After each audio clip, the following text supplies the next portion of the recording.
All right, what's up, brothers? We're live. This is a Playing to Win episode, originally scheduled, as you can see by the thumbnail and title, with Nomad Capitalist and Andrew Henderson. We have a no-show tonight, unfortunately, but the show must go on, so I'm going to do this as a Q&A for you guys. It's 9 Eastern Standard, just after 9. I'm going to grab the StreamYard link so you may pile in and ask me any question you'd like.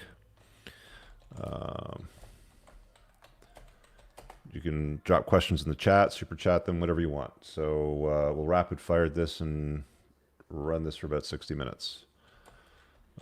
Before you guys pile in, I got a DM here from a guy that I want to deal with. So it'll be the first question. I'm going to link him the video because I hate reading these messages from guys in this situation.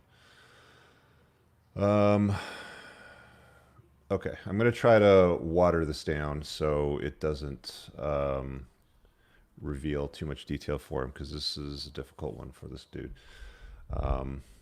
Guys, the link is in the StreamYard. Sorry, the link is in the chat. So if you want to hit that and join in and ask a question, make sure you've got like a wired microphone with a setup like this, or the Bluetooth earbuds, so it comes in nice and crisp and clear, and you've got a good solid connection.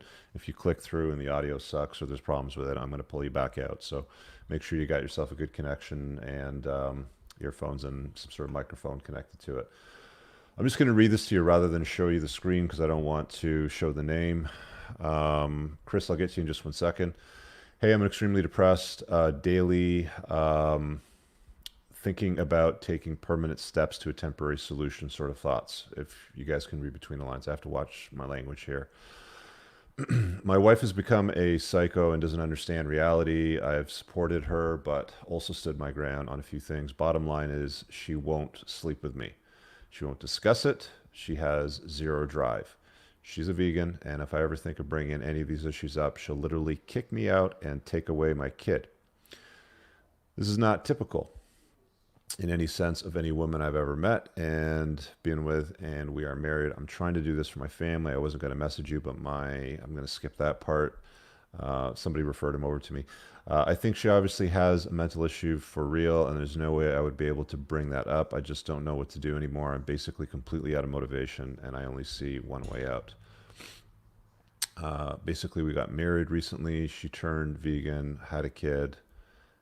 After that, it's been a nightmare. She also put on weight.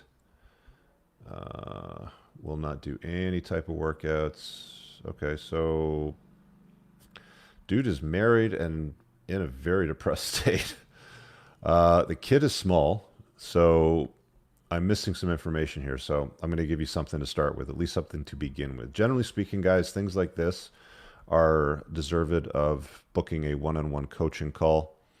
Let me grab the banner so you guys know where to find me for that. I don't put these up very much anymore. Where are they? It's here.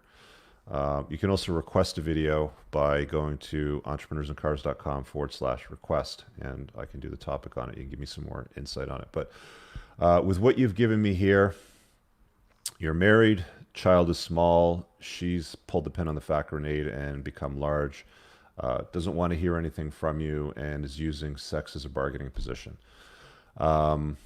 This is... The starting point for this is what Ryan Stone would use typically is F you, or F me or F you. You know, it's as simple as that. That's a starting point. You've, of course, got to be valuable enough for her to want to enter that frame.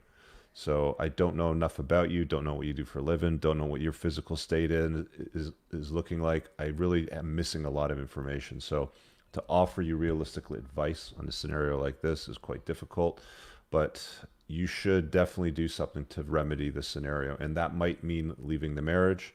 That might mean taking some interesting steps to motivate her to come back and re-enter who she might have been before you got married. I'm assuming things changed dramatically for some reason. But I'll give you that for now. So there's a link below if you want to book me one-on-one. So Chris, we got some guys piling in here on the chat. Let me grab the super chat real quick here. Appreciate the donation. What does he say here? Think like the 1%. What's the best way to get women out of your house that doesn't want to leave and threatens to commit suicide when you break it up? Wow, you guys are coming at me with big problems today. Assuming that you haven't lived together that long, it should be as simple as changing the locks on the front door when she's out at work and leaving her crap on the front porch. There might be some legal consequences if she's common law with you, meaning you guys are viewed by the state as a married couple, even if you're not married. So here, for example, after a certain period of time, I think it's either 2 or 3 years, I can't recall right now, but after you live together with somebody for a certain period of time, the state views it as common law, and she's entitled to half your stuff, and you can't throw her out of the house. So there's that to consider. Pretty simple. If it's under common law, check with a family lawyer to make sure first. But I would just, when she's out, get the locks changed, crap on the front porch, and let the police know if she becomes a problem to remove her from your property. That's what I would be doing. What's up, Ryan? My brother Ryan in the chat right there. Okay, Chris, let me pull you in first because you entered the waiting area. What's up, dude? Hey mate, how are ya? Just want to say doing thanks good, thanks. thanks for your channel. Really appreciate it. I guess my thought is, and I'm just seeing it recently so much now. Will simping get worse or in this pandemic, or will it actually? Do you think it'll get? I don't know. Where to from here? Just as I don't obviously simp myself, but I find it fascinating. I guess, and yeah, Here, I know. okay, hang on a sec. Let me. Can you just kill your video feed because I'm having a hard time hearing you. Yeah, sure. Yeah, just kill that. See if that cleans it up a Yeah, bit. that's So, fine, mate. Yeah. okay, so Is say that that again. better? So what's the question? I guess my question is, I find the whole simp issue real, I guess, fascinating, and just I can't understand why any guy would throw money at women who they don't even know, let alone lust over them. But Mm. during this pandemic, I've noticed, this is my opinion, I've noticed it's gotten worse. But will it ever end, or what's your thoughts on that? No, it's getting worse. I was actually thinking about this earlier today. Like the level of simping has reached biblical proportions. Guys are throwing money at women that they have no chance, no hope in hell, in even meeting face to face, with the intention of hopefully meeting them face to face and maybe exchanging, their financial interests in them or their donations for a date or maybe more. I mean, some guys just want to be financial slaves and they'll just throw money at women because they get off on it. There's actually a chunk of the male population that actually gets off on being abused by women, but it's not big. It's probably single digit percentage or even smaller. See, the problem that we have today versus what was happening 1,000 years ago, we've got more incels today. We've got more of these black pill guys. We've got more of the simping going on because previously in the past, it was always the survival of the fittest. Now we live in a globalist, liberalist sort of environment, and everybody we try to protect and preserve them, which is why we have more of these guys doing things like simping, on biblical levels. So I don't think it's going to get any better. So long as we continue to support that narrative, it's going to be like this and probably worse, in my view, anyway. It's an interesting question, though. Yeah, I was just like this, like, to be honest, I'm being the best version of myself. I met a high quality woman as well. She's doing her own thing, living her life, and we come together and have something good. So I'm trying to, I guess, have the best of both worlds. But to be honest, I know some black pill guys that are like, no relationship. I don't want to have a relationship. For me, I want to have a relationship, but it's got to be, I guess, my turn. So yeah, it's an Yeah. interesting time to be a man and date. And I have also been previously divorced. So, I went through that and went through the cleaners. So I think that's what made me take the red pill and be aware, because before I was definitely, that blue pilled Well, male, and yeah, that's living that's that the full unique stream, to be component of honest, that mate. environment is if you're a top shelf guy and you're at least in the top 20, ideally 10, 5, the smaller percentage of the demographic that you're in, meaning as far as looks, money, game, status, and all that sort of stuff, you're pretty much spoiled for choice. It's comply or goodbye. You're going to set the you're going to draw a perimeter around your boundaries, and if she steps out of them, it's see you later, right? Because you don't have any problems as a guy like that. So simping will offset that, but at the end of the day, these women, they don't want anything to do with these guys. Like they're not going to sleep at night pining for, like, there's no simp that's alpha widowing a hot woman. It Mm, just doesn't happen. You know what I'm saying? yeah, yeah, definitely. Anyway, thanks again for your time, Yeah. Rich, and yeah, love the channel. And like I said, just any advice to any other males out there, just and it's I've been listening for again last couple of years, 2 or 3 years since I did go through that divorce, and I'm like, wow, I live in Australia, so probably like Canada, where basically, and I have a young daughter, so I worked hard. I Mm. had an investment property at 20 years old. Always had property, but yep, go through the cleaners and walked out with basically, my dignity and You the made it. the shirt on my back per se, and You made it, man. and Welcome I'm to the other working up side. to get back there. But it is a yeah. There's no point hanging around in a bad marriage if it's not good. And yeah, basically the Nile River's dried up. Like that was basically it for Yeah. me. Gotcha. All So right, brother. I got out of there. Take care, mate. All the best. Thanks, Brad.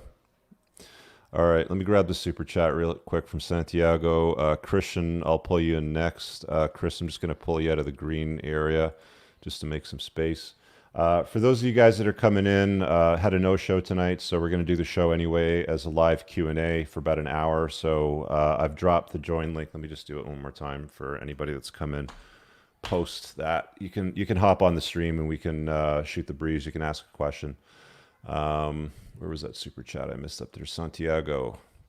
Thank you, Rich. Celebrating 2-year anniversary of my freedom, divorce, chasing excellence. It's been the best years of my life. Amazing. I love hearing those success stories. Steve, was there a moment that changed you? I see you in the green room, Steve. So I'll chat with you live on that one. Thanks for the super chat, Christian. Let me just make sure I got all these. Yeah. Okay. Christian, we'll pull you in next. What's up, dude? What's up, brother? Just want to say thank you for all that you've done. Love you and what Rolo do. And my Thanks, man. question to you is basically, you seem like a guy that doesn't really give an F about anything. You've achieved that status, and I don't want to. The worst thing, in my opinion, than being blue pill is being a red pill masturbator, so to speak. So, how is it that you put the red pill to action? Because that's one thing that I want to do on being on my purpose, but I have trouble doing. So how have you done it in the past, and what would you give a young guy like me at 24 some advice for? In that What do in you that mean? department? What do you mean by putting it into action? Like, what are you stuck on? Like, what's holding you back here? So one of the things that I'm very stuck on is like, okay, I know, like I see a girl at the gym or whatever. I was one of the guys that posts a lot of stuff in the super chat about gym game from the last Rule Zero. Mhm. So when you see that girl at the gym, how do you like muster the confidence or grab yourself on the ball, so to say, and actually go up to her, talk, and even on your purpose, just being like, I guess, on your purpose. You know what I mean? Yeah. Okay. So I'm a little bit different than you because I'm obviously older. I don't really play games. And we had a difference of opinion on that last Rule Zero. Myron was big about going to the gym and scheduling a time that you I normally actually wouldn't agree go. with you more, to be honest. So that's Yeah, why I I just asked don't about see it as a you. good use of your time, but I get the strategy that he's using. So I'm not saying that to disparage him. I'm just saying that I wouldn't approach it that way, if you know what I'm saying. But to your earlier question, which is what I wanted to get back to rather than the specifics of the gym thing, is you apply it to every area of life. Like yesterday when that chick Tommy, whatever the hell her name was going on about guys being boyish men or whatever it was. Yeah, You have to understand a lot of guys look at somebody like that and they're like, oh, she's a tradcon beauty and she's, like, how do I find a woman like that? But it's like when you listen to her call all men trash, you realize, okay, there's feminism in all women. Okay, even the right. ones that say that they're not feminist or that they're traditional conservative or they love Donald Trump or whatever, feminism is very convenient for all women when it's useful for them, right? Let's Yeah. point and sputter and shame men for not marrying me, right? Hmm. So you start to see it in more than just basic areas of life, like approaching or, what motivates women to do certain things, like all that desire dynamic and stuff like that. You'll see it in the news. You'll see it in the way that financial markets work. You'll see it, in the way that Bitcoin has been introduced as a new type of currency that's I mean, it's not fighting with fiat currency right now, but fiat currency is still dominant. Like the US dollar is still the reserve currency in the world, sort of thing, right? Right. So you start to apply that lens to many other areas of life, and that's where the real use comes in my view, right? It should never be limited to just, you know, unplugging from the matrix and being like, oh, now I understand what drives desire with women, and I know how to approach, and I know how to deal, you know, with, you know, negging and, you know, amuse mastery and all these like cool terms Yeah. that you learn kind of Right. along the way. That's just like the tip of the iceberg. This is a adoption of a new worldview that you use for everything. Does that make sense? Yeah, no, especially because I graduated college 2 years ago, and I had to take one of these feminist courses, and obviously I was one of the few that wasn't buying their, their BS. Hmm. And literally, when I was listening to everything about the red pill, I listened to Rollo's book probably like 3 times already. Everything Yeah, I've that he probably listened to it about 5 or 6 times. There's a lot in there. It's dense. very much so. But yeah, I just want to say thank you for everything that you've done, man. You're the probably one of those alpha guys out there, and thank you for Thanks. everything that you've done. Yeah, I appreciate it, man. Thank you. See you, brother. All right, Steve, I'll pull you in a sec. Let me grab the super chat here. Alexander says, Nomad Capitalist, Entrepreneurs, Cars, and Crossover. Yes. If you're just arriving, guys, he didn't make it to the live show, so I'm doing a straight up Q&A for the hour, so about another 45 minutes of it. If you have a question, let me drop it here in the chat. The show must go on. I've got it scheduled. I got the time carved out, so let's do this. I'm not sure what the conflict was. Maybe we'll reschedule it, or maybe I just got ghosted. Who knows? Who cares? Steve, you're up, buddy. How you doing, man? I'm doing well, Rich. How are you, man? Yeah, what's shaking? Not much. It's you know what I got to say. It's real nice that even when you do get bailed on, that you're still there for the community. There's a lot of guys who do need the help. I see it in the comments and everything, and it's really cool that you've kind of got that voice for the I guess I read the unsilent majority now or read the majority. I'm not sure. I'm neither, honestly, dude. I have no pull. I mean, if the president of the United States can't put up a wall, what kind of pull do you think I have, really? You know, I just kind of try to hit what I can influence, if you know what I'm saying. No, but it's good. It resonates, and I did want to say like the first few times I tried to contact you, I wasn't not that I wasn't at my best self, but I have my ups and downs, a little bit. So I appreciate you not being too hard on me and responding to all my messages. I know you must get a lot of guys just Oh, I bombarding get a you lot with of DMs, so yeah. don't take it personally if I'm not able So to I'll get get back no, to no, you. no. The fact that you responded, means a lot, right? There's times as I'm not a big towel. I am not a.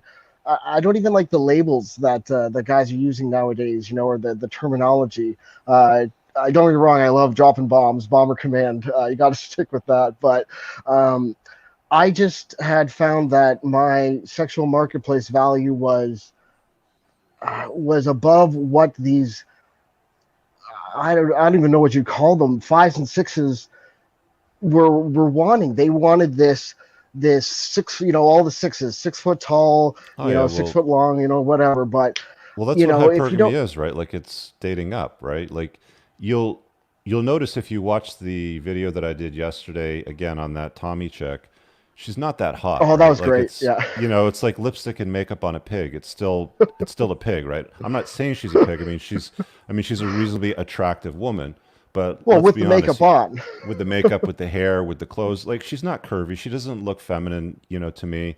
I wouldn't even swipe right on her, to be honest with you, right? But somebody like that, she's talking about guys not doing what she wants, not valuing value. It was one of the other things that she says, like guys care what your degree is. Guys care that you've got a couple million followers on Instagram. To me, that's a detriment. I don't want to have to deal with you all day long posting selfies looking for attention from other people, right? I don't Well, have and time that's for what it that. is. It's Well, it's hear it's me that. out. So, Yeah. when you take like, I mean, let's call her a 7 or 8. I don't know, whatever. When you take a 7 or 8 like that, she's looking at dating. And I had my DMs fill up overnight from guys saying, I hit that. I was a Navy SEAL. She cheated on on her fiance. Here's the guy that she cheated on, like giving me all the screens with the threads. And I'm reading this. I'm like, yeah, this chick's solipsistic, just like every other woman. It doesn't matter that she's a trad-con, whatever. And of course, hypergamy kicks in and she wants a 10, even though she's not even close to it. And she's demanding it. And that's just the way that women are. They've always been that way. It's just today, it's on overdrive, right? Because they have one of these in their hand at all times. So it's the next swipe, it's the next Instagram update, it's the next DM that she gets. It's a box of dicks, is what it is, and it gives her easy access to as much and early, abundant amounts of guys, right? So she's, so you can't fault them for being a little bit. Walking around with an over entitled sense of self worth. It just is what it is. So you just kind of roll with it and you have fun with it. At the end of the day, you do you make yourself your own mental point of origin, chase your purpose. And if a nice woman, enters your frame and she compliments your life, not like the crazy one that I did your request on, but that was my fault. Right? Like, no, and I appreciated that. I needed, well, I called you after dealing with the courts. This was the guy, by the way, if you watched the request a couple of weeks ago. Are you okay with me telling them which Absolutely. one it is? I said in the comments that was me. Absolutely. Yeah. So this was the guy that he gave the engagement ring from another girl to a crazy ex who stole it from him and he couldn't get it back, and she called the cops on you, was it? Yeah, she lived in Toronto. I was living outside of the city. So when I went in to see her, they were basically waiting there for me, as if I was this, horrific monster, whatever. Well, you are by default because you're a man, right? Oh, absolutely. And, I was, and, nothing to do with anything I said or did, but the fact that because of being a man, she was somehow in her mind afraid of me, I was done. So no, you're cooked at that point. And I do want to say, you could say hypergamy as much as you like, because I still like when you say that, man. So don't let anyone bust your balls about that. Got it. All right, Steve. It's always great talking to you, man. I'll stick around and I'll keep doing the work. So I just got your shirt. So thanks, brother. Yeah, I saw that. Yeah, in your picture of the do the work. Hey, man, I'm a fan, big fan. See you, man. Yeah, if you guys want to grab the merch, so where was Steve's picture here? Yeah, he put it up there. There it is, the Do the Work shirt. So if you want to grab those merch shirts or the mugs, I had a mug on my table for my tea earlier, but all that stuff's in the Teespring store on the store link of the channel. Ryan, I see an empty chair. I don't know if you can hear me if you got your headset. You are there. Okay. What's up, brother? I was sticking out the trash, man. Got to do what needs. I have been you had the busy as hell since Monday. Yeah. So actually, good. Yeah. How did that go for you? Did you get a couple people pinging you looking for some help? Oh Lord, it's been very, very busy. It's been very, very busy. Thank you so much for doing that. So what's shaking with you tonight, man? So the question I had. Let me see if I can get this to actually focus. Hold on. A little tip I usually take some mail and I put it in front of the screen and I just kind of pull it back. Boom. Aha, there we go. Aha. Figuring out this technology thing. So since we're on the topic, or the topic this evening was supposed to be the whole nomad capitalism thing. Yeah. You've obviously got family in Canada that you can't really run away from right now. Yeah. But if you had it to do over, you didn't have that sort of anchor, what would you do? Since you're a red pill guy. That's a very good question. So let's talk about that, because I would definitely not be here. Right.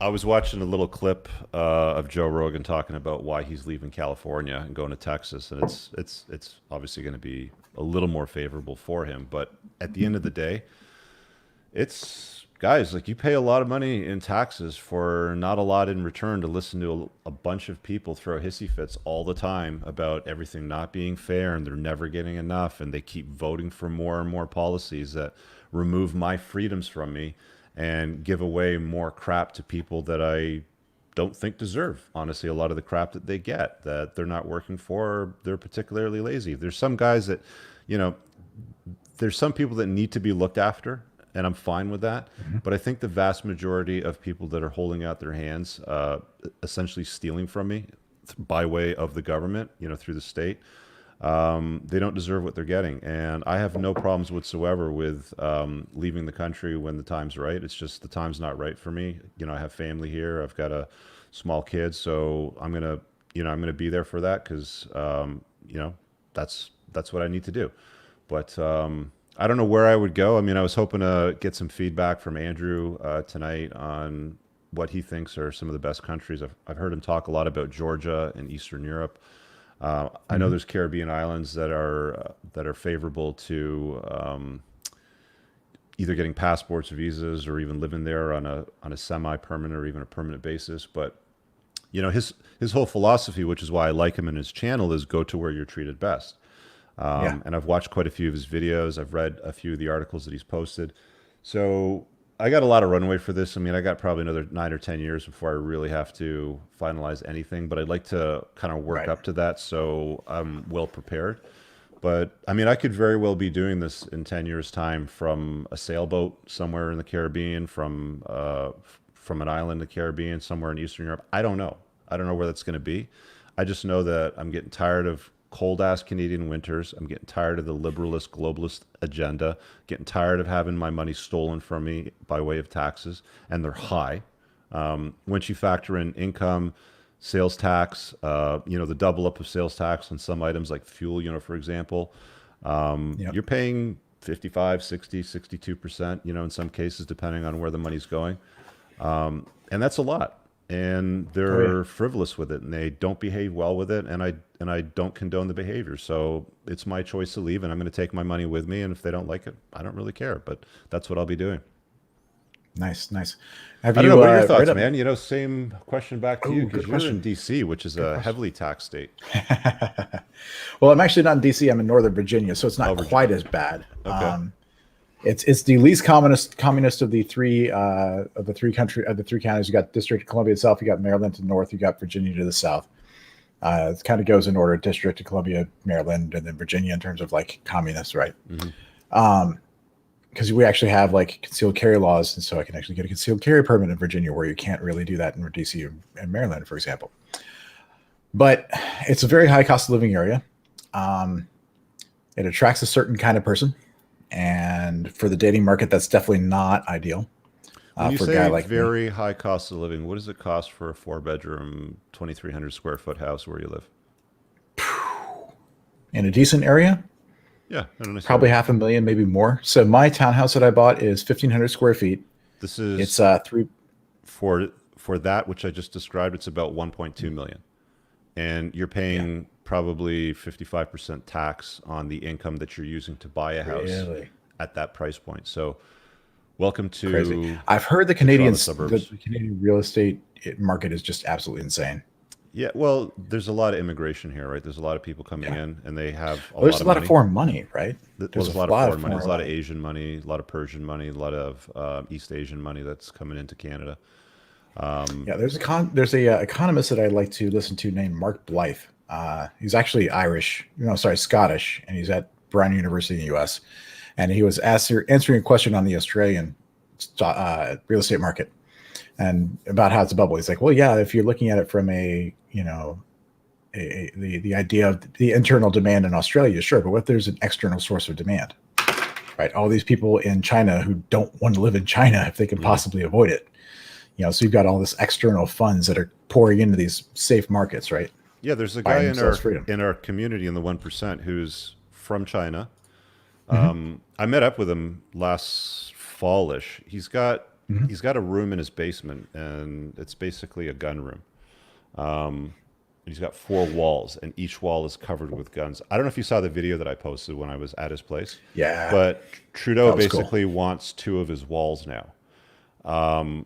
So when I'm talking about things like personal freedom, like not only are you paying more for stuff here and you're paying higher taxes here, but Trudeau's actually taken away a lot of people's personal freedoms and liberties because that's what the state does. They want to be bigger and they want more control.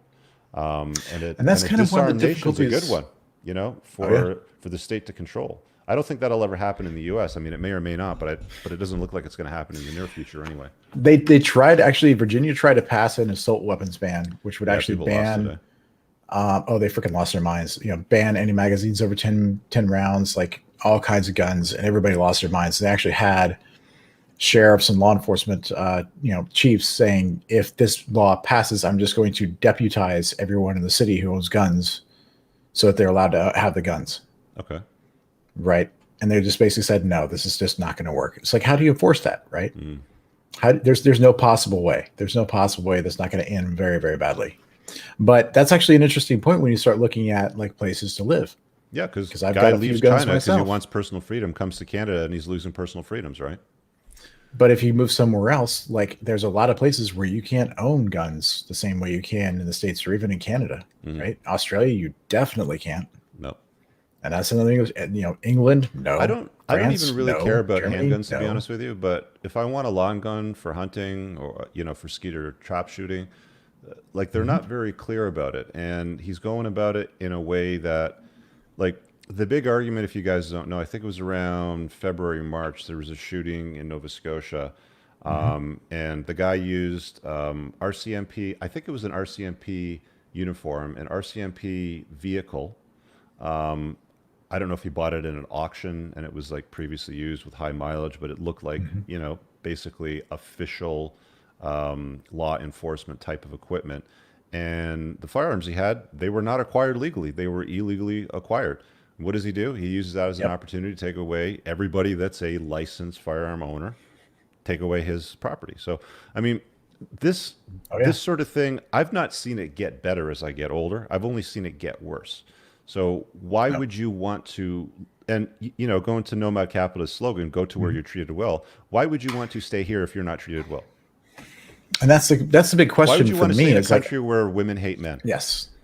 Yeah. And that's the big question. It's like, okay, fine. So where are you actually treated well? That's what I'm, because that's the other. That's what I'm trying to get to the bottom of. Yeah, because you think about like places like Argentina under Pinochet, or was it Chile under Pinochet, or Argentina back in the day, whenever things started really getting bad, what'd they do? They freaking gutted all the foreigners, right? Took all their stuff, took all their shit, took all their money. I don't know. Yeah, you go to these places that don't necessarily have a stronger rule of law. Like things get a little bit dicey if you're not wired into the local system. So there's that piece of it too. But on the same hand, on the other hand, like if you're a savvy guy, you can tell which way the wind is blowing, and so you got that spidey sense to get the hell out of Dodge when it's about time, right? And you put out a video on this about the whole God, what news story was it that you were talking about?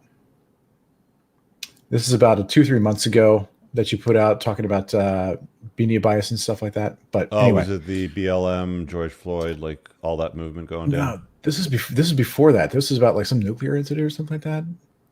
I don't know.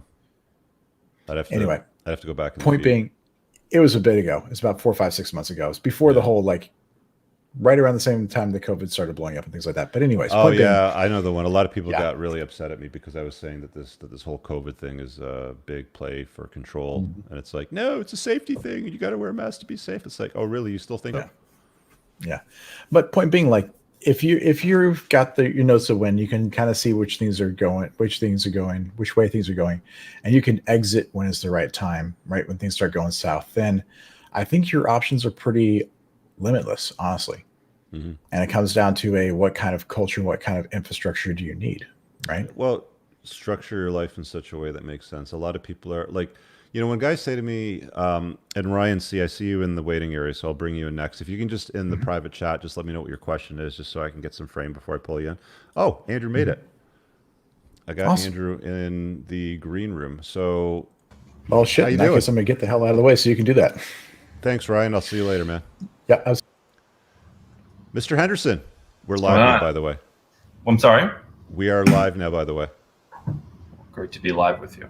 We must have got our times off because I had it scheduled with your assistant for 9, but I'm glad you made it because I was just talking to my friend Ryan from my community about where do you go where you're treated best, and you know, your essential slogan, your lifestyle. So welcome. Yeah. How are you tonight?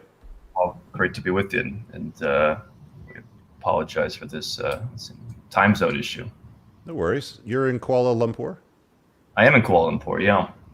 I had a couple of guys that were really interested in hearing your take on your lifestyle choices and how you got there. And I don't know if you've watched any of my videos. I mean, we exchanged some tweets back and forth over the last couple of weeks leading up to this when I was booking this. Yeah, we did. Yeah. where did this all begin for you? Like how did you get into this? I'm done with the West. I'm going to go where I'm treated best. Was there a straw that broke the camel's back for you? Like where did this begin for you? Yeah, I gradually, I think. I think for some people it's all financial. For some people it's financial and personal. For me, it was a blend of all of the above. It was, you know, uh, basically getting a permission slip when I was 12 years old from my father saying, listen, you don't have to stay in the same city, state, even country as your parents are. You have to take care of, your family. We're making sure that's going to happen. You should go where you're treated best. And I didn't realize for a long time how few people get that permission. And so as I became successful in business, as I did not heed the advice in my teens and early 20s, starting a business, and I, became increasingly successful in the U.S., paid more taxes, didn't find a lot of people that I enjoyed, being around. Didn't find a lot of people who were inspiring me the way I wanted to be inspired. Didn't find the social scene the way I wanted it to be. I started traveling, almost immediately started meeting people who shared my values and ideals more and were more supportive, and just gradually got more and more into this. And as I traveled more and more, and as I was encouraged to travel more and more, it was eye-opening in the sense of, well, this bank treats people better, it seems, because they pay higher interest rates in this country. Or, why is real estate a better deal over here? Or why are the girls nicer over here? Or, whatever it may be, finding these kind of arbitrage opportunities. And that was really where it started. And I think just kind of going more and more and more and more to the point of saying, I'm going to leave the U.S. Full time. Later, giving up the citizenship. And it's all. How long ago was that? Like when did the flip switch? On the citizenship. The like I'm done with the U.S. and I think I'm going to find a home somewhere else. Yeah, I think that for me, over 10 years ago, it was, let me figure this out. I didn't know what to do, but if I cannot live here, I won't. Yeah, I've had your YouTube channel. For those of you that don't know, Andrew's YouTube channel is Nomad Capitalist. I've had it recommended by two of my other friends who are entrepreneurs, and I think Caleb Jones says he's worked with you as well. Do you know Caleb? No, yeah. I do know Caleb. Am I allowed to say that? Yeah. So I want to ask your opinion of this because I live in the Toronto suburbs, so very liberal country, very globalist agenda. Our prime minister is a self-proclaimed male feminist, blah, blah, blah sort of thing. So there's a slow, progressive deterioration of my country, the West in general, I've noticed. I know a lot of guys like you that have left, that have said, I've had enough. I'm tired of paying taxes. I'm tired of seeing my money go to agendas and ideologies that I don't support, that I don't want to get behind. How have you seen things change where you're at with your travels? Because I've heard you mention that you've got a place in Georgia, Montenegro, and Kuala Lumpur. So you've traveled around quite a bit. I've seen videos that you've recorded in the Middle East as well, and in some cases the Caribbean, I believe. Are there any countries that you haven't been to, or any continents that you haven't been to? Is it easier to start there and say, well, I haven't been to Antarctica? I haven't done as much of Africa. I think Africa is very interesting, but I also know we've had people from Africa that we've worked with, not a lot, but some.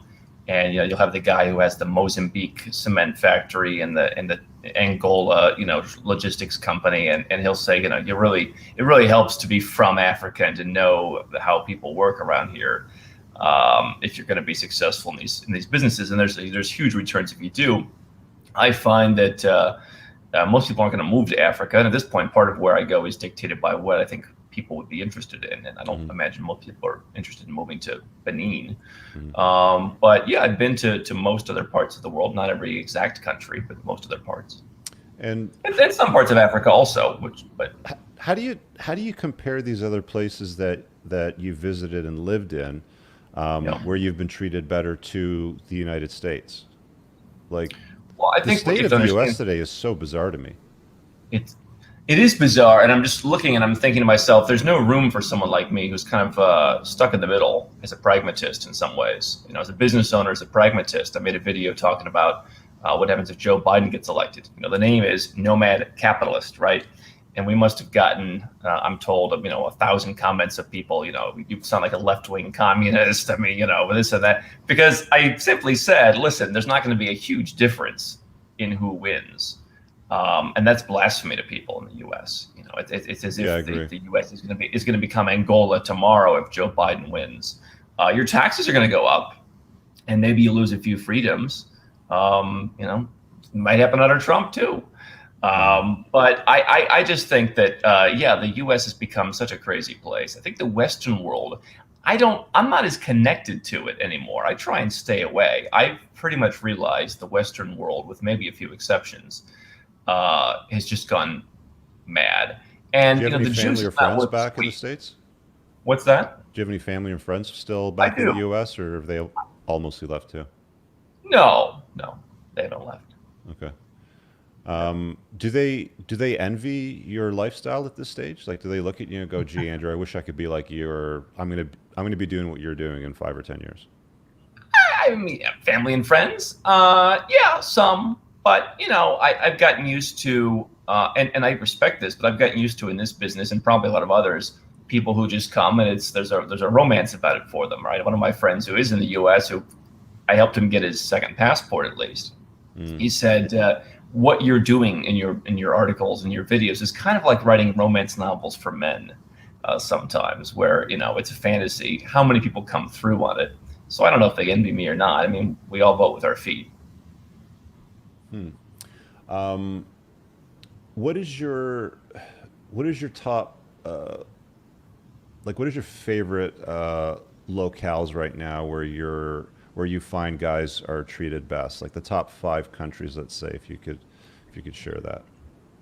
Well, I mean, the COVID situation is kind of throwing a wrench in things. But it's interesting because I think that this is going to keep happening more in the future. Now that they've set the status quo, where they've conditioned people to stay home and wear masks, and social distancing is now like a soundbite that everybody's very familiar with. I suspect that they're going to pull this again in the future. It's going to be for some other pandemic or something else, but I don't think that this is just a one-time thing now. Well, I mean, I think governments are always looking to exert power. I mean, through whatever means that is convenient. Well, that's a good way to do it. Yeah, I don't know if they're geniuses at coming up with ideas. But I have said, I think you'll see some of these people who are, the health director or something will enjoy the publicity, and maybe one of them will become the president or something in some country. Right. I mean, I think Mexico has been very interesting. And I have a lot of friends actually in Mexico who say that it's very free there. Malaysia has been extremely free. Here in Asia, things are largely back to normal. You're not traveling, although you're traveling internally. You can't get a hotel room anywhere here. I'm taking a trip next week during the week because you can't get anything on the weekends anywhere. So I think that Malaysia has always been a hidden gem. I think places like Mexico have been interesting. Colombia has disappointed me a little bit. I own a home there, and I think it's a great place, but they've disappointed me a little bit. And I think Eastern Europe hasn't been perfect during this time, but Georgia had a very low caseload, and I think they're at least moving in the right direction. I think you want to look for places that are moving in the right direction, and anyone that is too wealthy at this point is probably moving in the wrong direction. What do you mean by that? If they're too wealthy, they're moving in the wrong direction?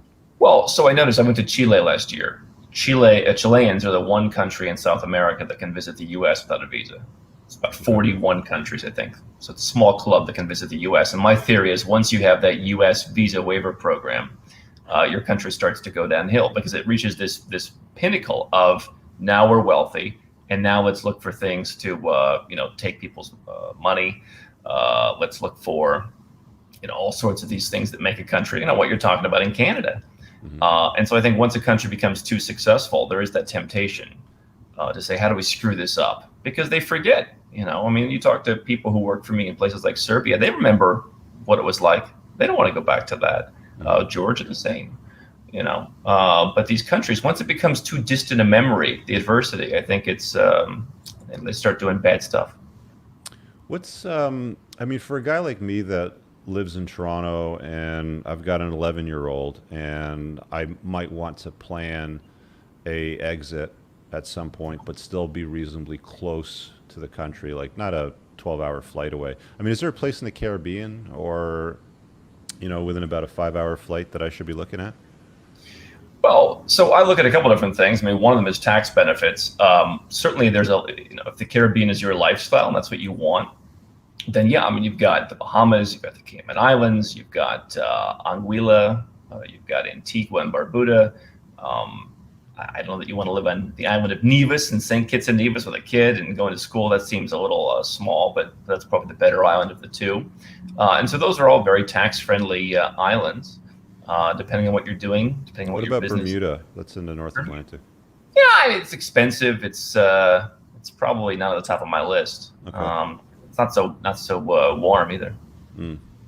Mexico, you said, is friendly to foreigners, to expats?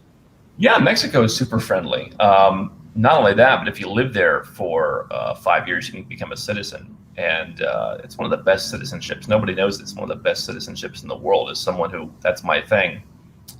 It's a great one. And I love the diversity for someone who doesn't want to be stuck on the Cayman Islands. I love the fact that you can live in the beach, live in the big city. There are plenty of places in Mexico that are safe, like Merida, Polanco, and Mexico City. I've been all over and never had any problems. So I think Mexico's a great choice too. You got to do some work to get the tax savings, but it can be done. I've been following a couple of YouTube channels. It's like one of those things where one day YouTube algorithms recommend something that they think I'll like, and I go into this rabbit hole, and I've been following these sailing videos, and I see these guys on like a 53-foot sailboat just sailing around the world. They're doing like 90,000 miles. Sometimes they have a few people on the boat. Sometimes they've got 10. And they kind of go to where the wind takes them. And they just tend to try to avoid hurricane season. They pluck a lot of their fish out of the water. How would somebody use the nomad capitalist lifestyle or the strategies that you talk about often in a mobile sort of environment where they don't actually have rooted real estate citizenship in one country? Yeah. Well, so the challenge is if you're an American, that's going to be hard because the tax exclusion for Americans that at least allows you to exempt your salary and that gets you out of the system for some of the savings, the foreign earned income exclusion, frowns on things like sailing. If you're in international waters, they want you to be on land. And so I've had Americans come to me who work on yachts or they own yachts and they have a very hard time saving on taxes on their business. For everyone else, what you'd want to do is you'd want to have someplace on land that you've established in a country. Here's my home. Here are my utility bills. Here is my tax residence, my tax home. So that in your case, for example, Canada wouldn't come after you and say, well, you're just on kind of like a long vacation. I mean, I think that tax authorities in a lot of countries probably look at sailing as kind of like a long vacation rather than a home. They like, and so does your bank, by the way, or your crypto exchange or whatever it is that's doing KYC. They would really want to see, where is the home, even if you're not there and you're out sailing.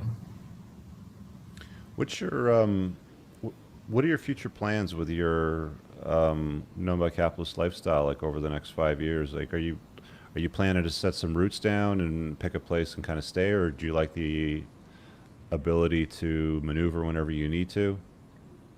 I like the ability to maneuver. It's challenging because there's so many great places out there. In Latin America, I've gotten it down to Mexico City, into Bogota, where I have a home. I don't in Mexico City. I think I could probably live without the rest of there's a lot of great places there, but I could live just, taking a vacation. But there's so many great places. So I got married about a year ago, and, she's pretty supportive, but I already wanted to be slowing down. And so I think it'll be, who knows exactly. Right now it's in Kuala Lumpur for most of this year. And I think it's a great place to be. I think in the future, we'll probably continue to adapt where we spend our time. So Montenegro won't be 4 months a year as I had at one point thought. It's probably a month. I also have teams around the world, so going and spending time with them will be important. I can't see a time in the immediate future when I'm just going to say I'm staying in one place and I'm never leaving. It sounds like there's, like maybe some guys have this notion that if they pick up and leave home country and they go set up residency, let's use something like Bahamas, for example, you still have tax liabilities that you've got to pay. There's still there's still rules that you have to follow, right? Like you don't have supreme personal freedom, right? Like you've got to comply with local laws, In some cases, you've got to buy real estate to get a visa, perhaps. Like, I guess it all depends on where you're going. This is something that you guys will specialize in breaking down. Well, yeah. So, I mean, what you're perhaps mentioning is the perpetual tourist, right, or the digital nomad who's constantly just going in and out on tourist visas. You can do that again, unless you're an American. You're going to want to have some tax home and not be seen as just a tourist, because Canada or Australia or whatever else is going to look at you and probably be less forgiving if you have any other mistakes in your tax plan. So yeah, I mean, if you want to find one place or two places or three places, what I call my trifecta, you can go and get a residence permit. Now, in many Latin American countries, it's merely a matter of showing income. I make $1,500 a month, and here's 6 months of bank statements to prove it. Or in Asia, it's sometimes simply a matter of saying, I have $200,000 to my name, and here I'm going to put $100,000 in your bank.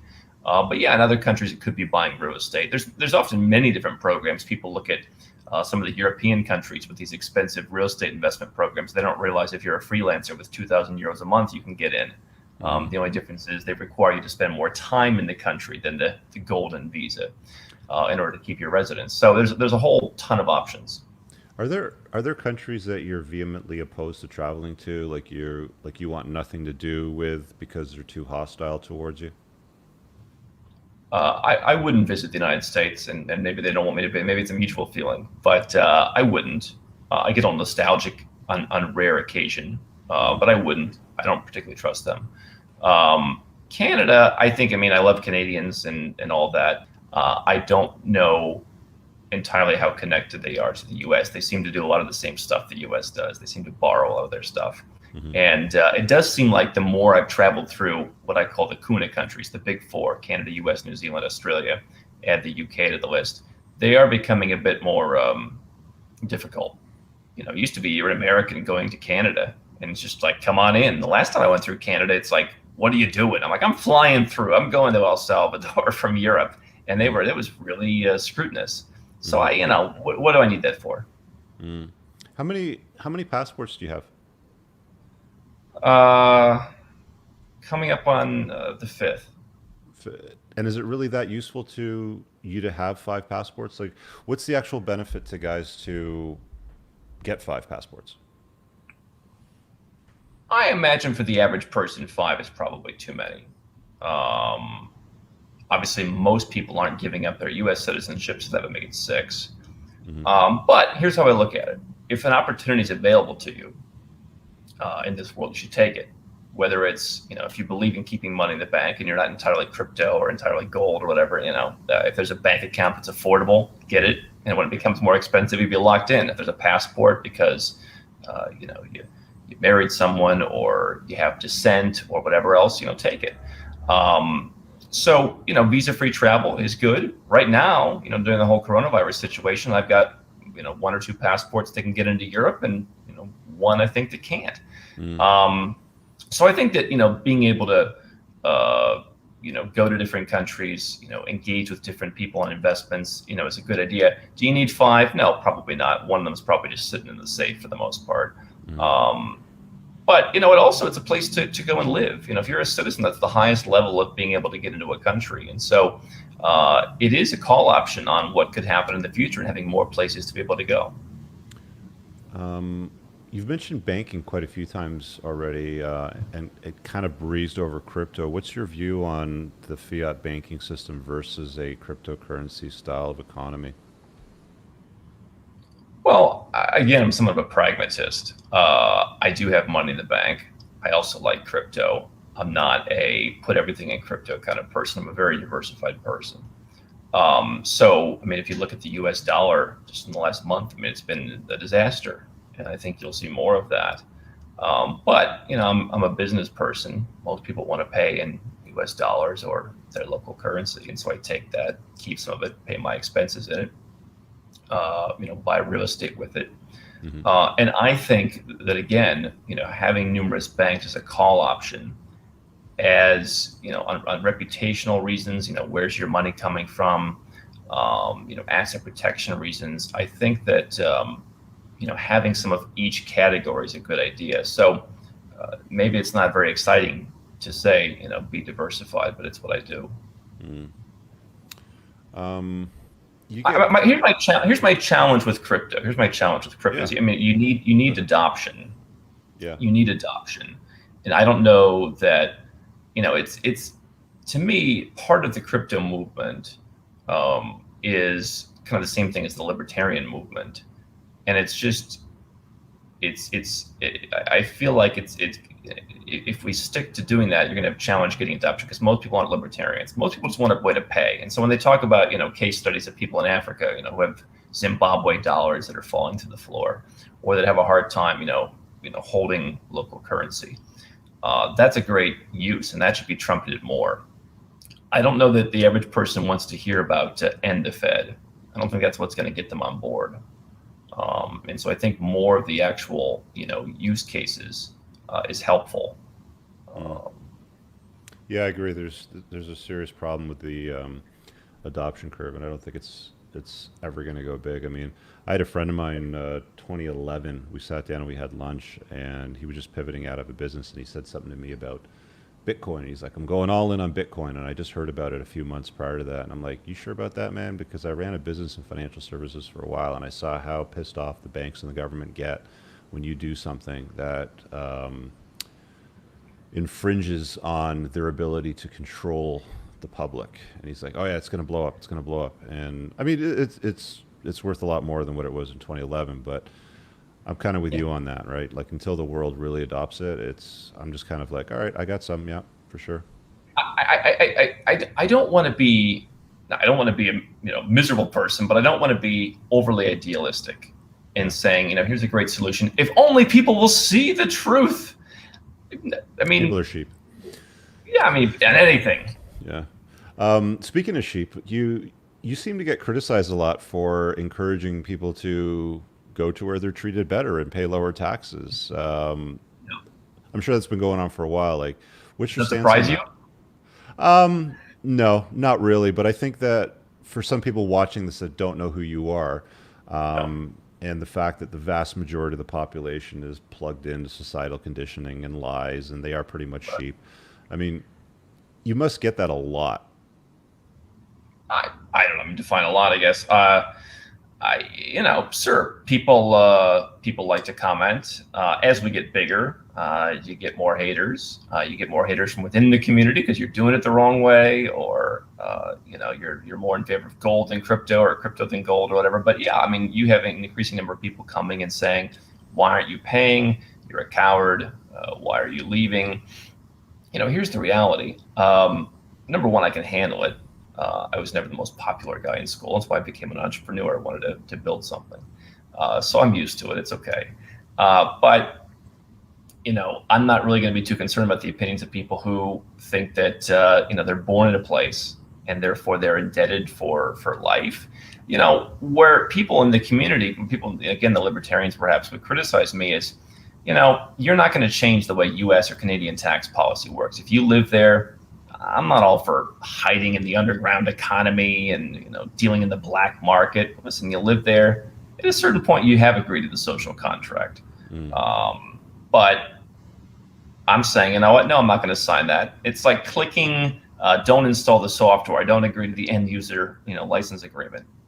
And if you leave and you're not using the roads and the bridges and all that, I don't really see what the issue is. But yeah, I mean, you've got a lot of people who think that they're entitled. And what I've realized, right, is recently in hiring and in developing friends and all that, that's my one big word now that I avoid is entitlement. I don't need it. A lot of guys ask me this question. I think this is right up your alley because it sounds like you had to deal with this yourself.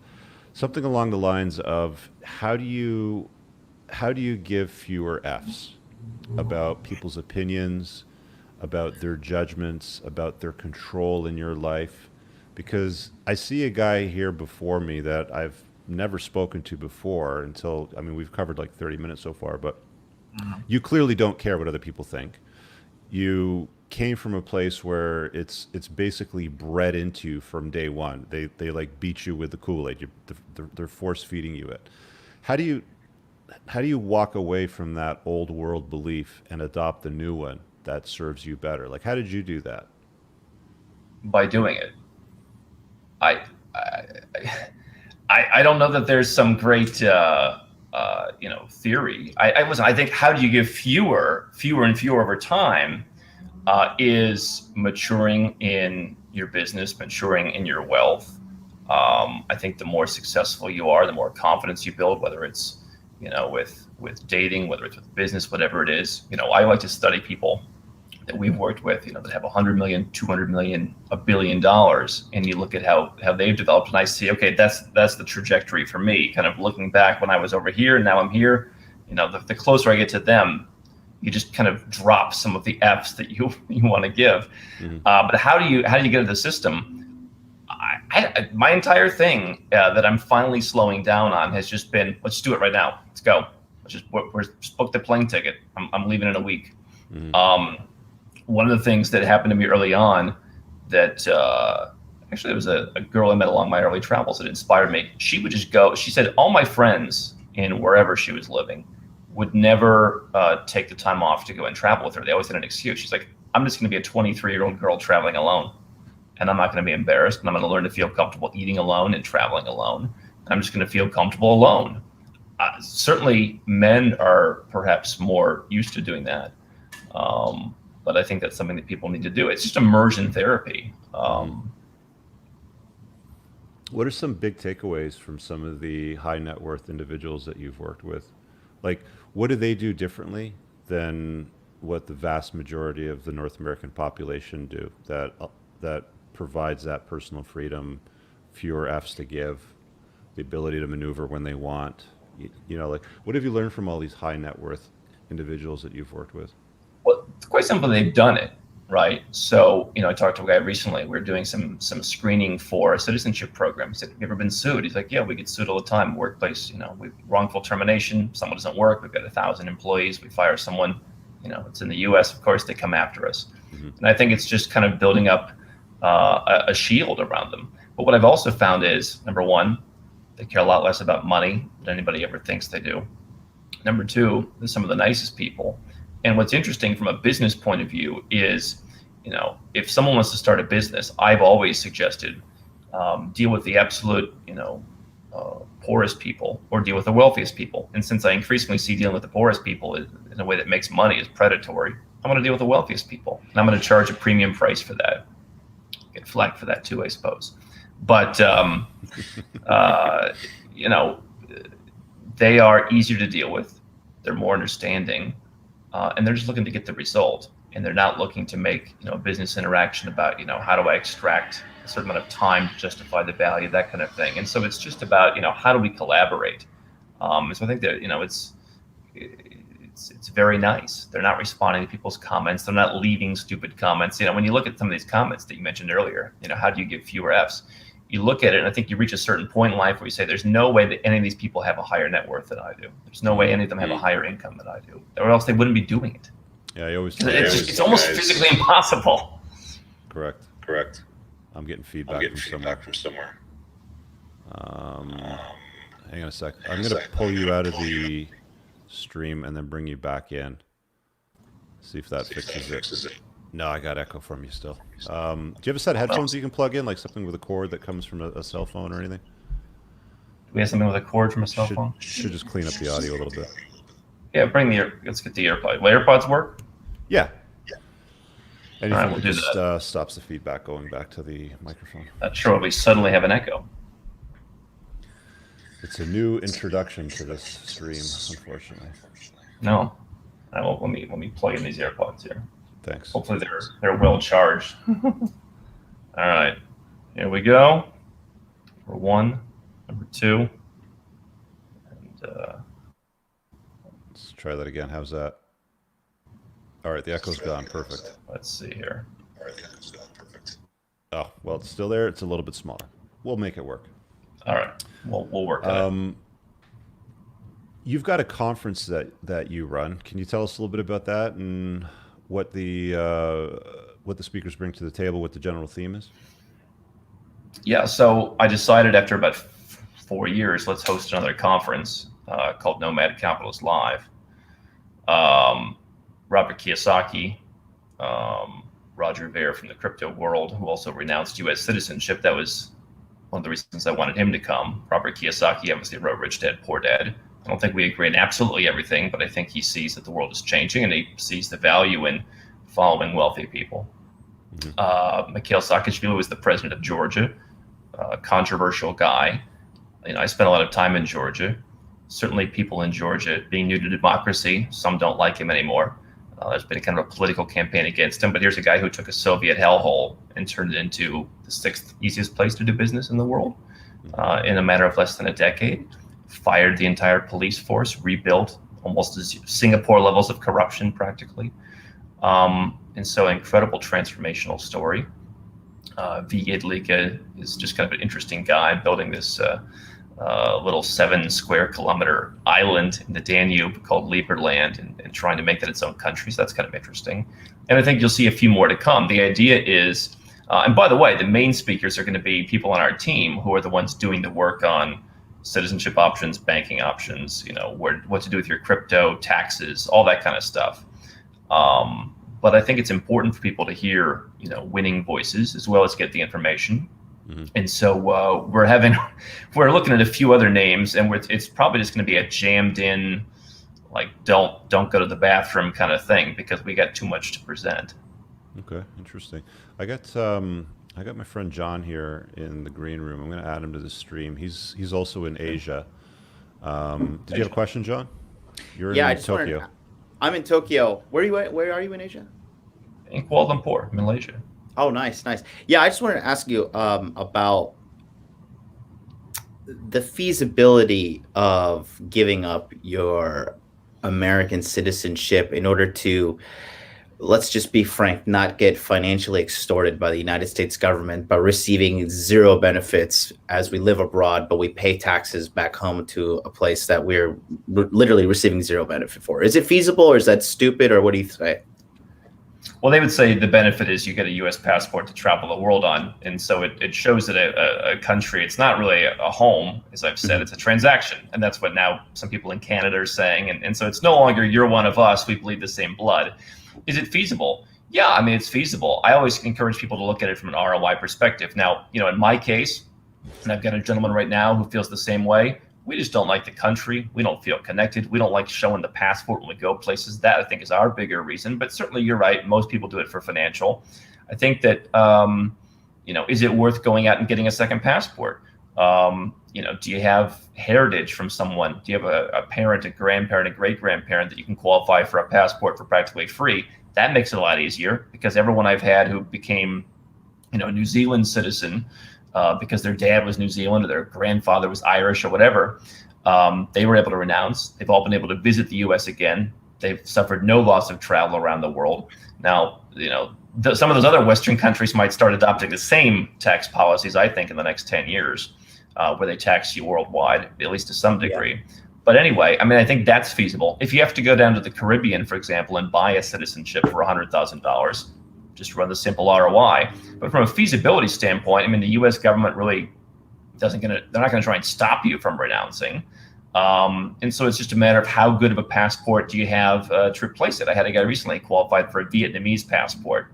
You're probably not going to renounce just be Vietnamese unless you only want to live in Asia or only want to live in one place where you get a visa. So that would be the biggest feasibility issue to me is how are you going to exist in the world? And that really depends on, how do you want to travel? I guess you could have the world's worst passport if you said, I'm only going to live in Portugal and I'll get a residence permit and I'll never leave. And that's very feasible, even if you were Iranian or something.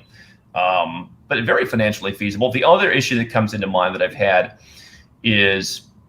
had a guy who raised he raised money at a $600 million valuation. He owns 40% of this company. His basis is basically zero. His feasibility for renouncing is he has to sell whatever number of shares, $50 million, $60 million in shares to add to his cash position to pay the exit tax because he's going to have a big exit tax.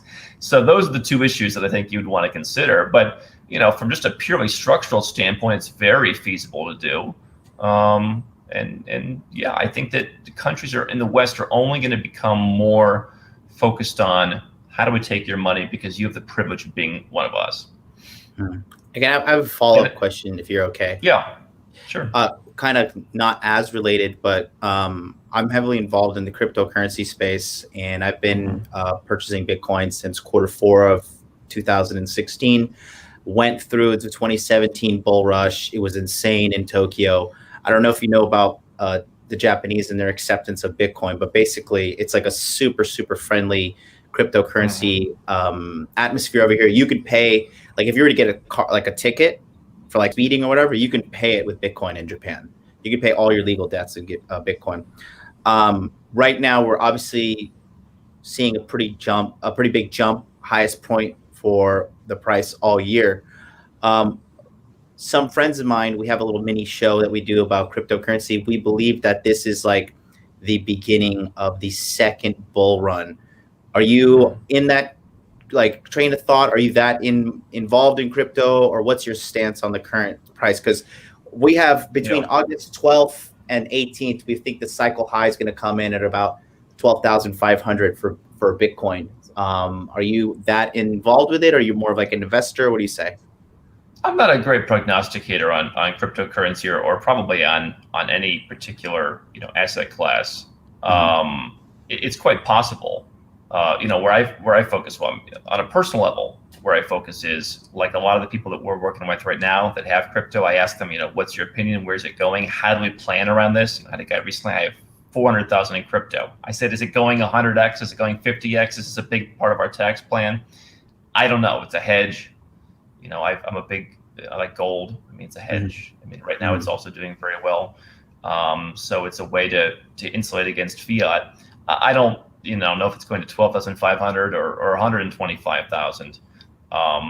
Really my focus is on what's the policy implications of that. And if I felt that it was going up substantially, I feel pretty good being St. Lucian and others, rather than being American, Canadian, Australian, what have you. Yeah, I'm friends with Roger Ver, the founder and creator of Bitcoin Cash, and he has, like what you just said, he has a St. Kitts passport. He renounced his American citizenship. So awesome, dude. That's all I wanted to say. Thanks, John. Hey, thanks, man. Thanks so and much. that's why, by the way, have a good day. People have said, why Roger Ver out of all the people in crypto? Well, Roger Ver is the guy who, in my world at least, walked the walk. He was a U.S. citizen, gave it up. They won't let him back in now, it seems. So I'm not sure. I think it's an interesting story. Yeah, I'm not sure he actually cares that much, to be honest with you. I got Chris here that gave me a little private chat question. You wanted to ask him a question about where things are improving. Was it something like that, Chris? Yeah, where do you think things are getting better? Because right now it does seem like the West is going nuts. And I was happy to see that in Serbia they rioted, and in Germany they had. Berlin, they had that giant protest. I mean, it seems like the people in Eastern Europe, because they used to have this, they get it. Improving in terms of what? Just going away from socialism and I'm hoping that maybe the world learns something from this year, that maybe this is the bottom, but I don't think we're going to see a learning lesson out of this. Yeah, I mean, to your much earlier question, I mean, people have short memories, which could be good or bad. I think parts of Asia are good. Here's the thing. Learning lessons aside, you have countries like Malaysia. You have other countries in this kind of belt around the equator where people are just pretty laid back. And you may not have a constitution or a Bill of Rights with the kind of things that you see in a place like the U.S. But what you have is people who just want to leave you alone. I do think Eastern Europe is interesting. The Balkans are kind of a mixed bag for me because they do the riots.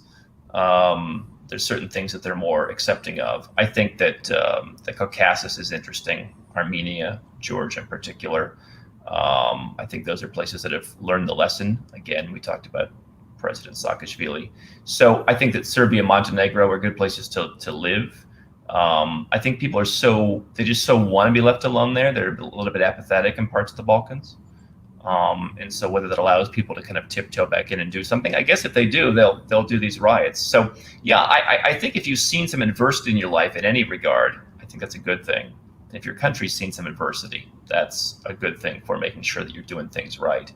But yeah, I think those are the best places. Latin America is also kind of a mixed bag. And so I don't know that that's the best example, even though I like it from a lifestyle perspective. I mean, Uruguay was one country that didn't go crazy during all this, and I think they were the only one in South America that didn't. Yeah, Chile's one that's thrown around a lot. I find that to be rather overrated, quite frankly. Heading in the wrong direction, not particularly interesting. Yeah, Uruguay's an interesting option.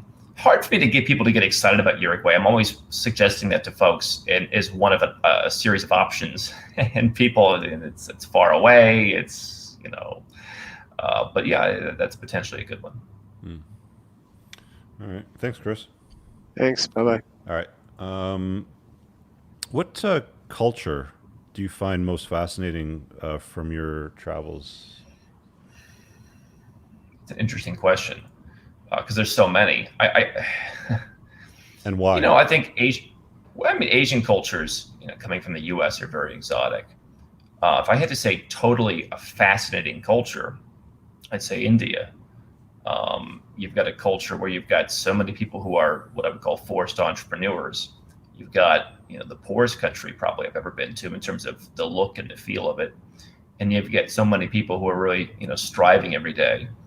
You've got this, very incredible exotic culture from our perspective with beautiful, places and a very interesting way of operating. And I think an interesting, not perhaps perfectly even, but interesting growth story ahead of it. So I'm not saying that I've spent a lot of my time in India, but if I had to say what's the most fascinating to me, I think India is probably it. As you've gotten older, what's become more important and what's become less important for you? It's a really good question. One of the things that's become more important is building. There's a good paradigm, the builder versus hustler paradigm. And nothing wrong with being a serial entrepreneur. I started and sometimes sold a couple of businesses earlier in life, but I'm really more focused on building at this point. If I weren't doing this as a business, I'd still be doing it in my personal life. So I might as well have the business and have the ability to go and be treated well by people in the industry and the government, what have you. Mm-hmm. I don't know what the act is after this. And so I think building to me is really important. Some of us here might disagree on what that building looks like. It could be a family, it could be building your business bigger and bigger. But I think it's sticking with certain things that has become increasingly important to me. Mm-hmm. What are some of the challenges that you've had to overcome with this new lifestyle versus, the conventional set down your roots, raise your 2.1 kids, white picket fence, go get your corporate job, pay your taxes? Like, what are some of the challenges that you've had to deal with? Packages not getting delivered on time, stores closing 28 minutes earlier than they're supposed to. I mean, I can't say that there's been some kind of great challenges. There's consumer inconveniences, mm-hmm. Which is part of why Asia is a great place because you have a lot of consumer conveniences. But you have to adapt and you have to understand how people operate, and cultures are different. And so, when you go to a restaurant in most places in the world, you're not going to have a friendly chit chat back and forth with the waiter. You kind of miss that from time to time. It's very much, what do you want? Off I go. Sometimes they misunderstand, but I think it's just a lot of minor things like that rather than some large systemic issues. Mm. Have you done any kind of language work? Like, have you tried to learn some local languages, or you just stick to English, or large cities where they speak some or enough English? I've been focusing a little bit more lately. Not as much as I should have, quite frankly. When I was fully nomadic, there was times I was in 30 countries a year, and most of them were pretty off the wall. I'm not going to learn, Burmese or something. I can get around in Spanish. It's much easier when I'm just in the environment. It kind of comes back to me. I've been trying to increase my Russian. It's not great. But I think those are two good, universal languages. We got a super chat here I'm going to deal with, and then we'll get to wrapping it up. James said, thoughts on becoming a Georgian citizen, second citizenship. I'm an American, investing over $500,000 USD at least. Thanks for your time. I'm not sure what he means by that. Do you have to invest $500,000 into the country or buy real estate or a business or something?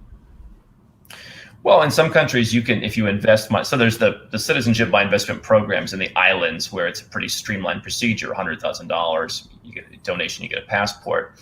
In other countries, if you are, particularly if you're a Westerner, if you're what they view as a good nationality, sometimes making large investments can get you on a fast track. I think in the case of Georgia, the current government is less favorable towards that kind of thing. Mm-hmm. So it's a constantly changing landscape. Now, the question is, if I'm going to invest $500,000, now I had a guy who sold $150 million worth of hotels in the U.S., and we were looking for places where, hey, open 1 or 2 new hotels in this European country. We can talk to the Minister of Finance. We'll get you citizenship, mm-hmm. because they want a particular type of investment or in a particular area or whatever. So if you were to invest $500,000, that's not a lot, but I would ask myself, do I like the investment otherwise? I think Georgia, after this current situation, will probably go back to being a good deal. It wasn't a bad deal before. So I'm still relatively bullish on the country in general. I think there's a lot of untapped opportunities there. If I'm doing it for the purpose of immigration, I'm not convinced that now is the right time. Okay. Before we go, I just want to share some of your resources so people know where to find you. You can find his channel on YouTube. It's called Nomad Capitalist. There's also a website called Nomad Capitalist. So you can definitely learn more about his services. Your typical customer is a high net worth individual. What's the line in the sand for them to get a consult from your company? Well, so what we generally look for is do you make $500,000 a year or more? Or do you have $1 million net worth or more? Generally, it's in the income, because one even or the other. High net worth people have the income. Yeah, but one or the other. I will say I'm not really in the consult business. What I've done is I've honed over the years a process of 4 or 5 phone calls, totaling 8, 9, 10 hours of time, with a whole bunch of questions that are both stock questions and things that we come up with for each individual person. And we go through a whole thing. I was talking to a guy in the citizenship business the other day, and you come in. Here's pictures of 5 beaches. Which one do you like the best? That's a consult. I think that when you look at combining your finances, your immigration, your investments, and making it all work so that Canada plays nicely with Portugal, plays nicely with UAE, plays nicely with Hong Kong, you don't want a consult. You want a real strategy. Okay. I did get on your website a couple weeks ago when I was looking to schedule this time with you, and I've got something in my inbox. So I'll be doing one of my own because I want to learn a little bit more. Do I end up speaking to you, or is it somebody else on your team? So what we've done now is before you engage, we have my senior most person, who's Ivana Bakovic, and she talks to everybody. And then once they're onboarded, we generally have capacity for about 9 or 10 people a month. Yeah. And then you start talking to me, and I'm pretty involved in the strategy process. Gotcha. All right. Well, Andrew, I want to thank you for your time. Having a chat and getting to know you a little bit better. This is something that I think guys should be considering or be interested in. Western countries do not treat men well.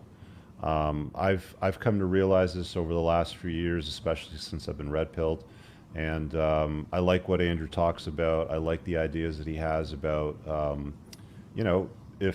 if a country or a government or the state or a region doesn't give you what you need, does not fill you cup, does not allow you to behave in such a way where you treat yourself as your own mental point of origin, it's okay to leave.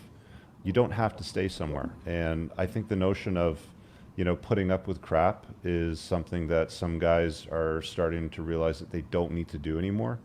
And that's fine. Yep. So I'd invite you to check out his resources. I think he's got a great channel. He puts out interesting content. And thank you again, Andrew. Mike, can I speak to that for 1 second? I appreciate it. Yeah. Yeah. I mean, so I've talked once or twice about the social side of things. I agree with what you're saying. I think I've been misinterpreted in the past, because what my opinion on it is for the red pill community, you don't have to spend your life in misery. I understand there's a lot of bad stuff going on in where you are in the U.S. and what have you. I understand it's uncomfortable for a lot of guys, but the opportunity is, we've talked about all the financial and the immigration benefits here. I can promise you that the social world is different in other countries too. And if you want to stay where you're at and you want to make excuses, and you want to not do anything about this, that's certainly your option. I decided, one thing you said, about as I get older, I don't want to be angry. I don't want to be frustrated. I don't want to be picking fights with people. I don't want to be like angry at the US government. I just want to be free and doing my own thing. And I think that if you're not being treated well in your personal life, there are also places where you can go and you can find people who appreciate you, find people who share your values. And that's what I've said historically, that I think it's been sometimes taken out of context by people who just want to be frustrated. You don't have to be, and you probably shouldn't be. Yeah, that's a really great closing point. So on that note, I think we'll end it. Thanks,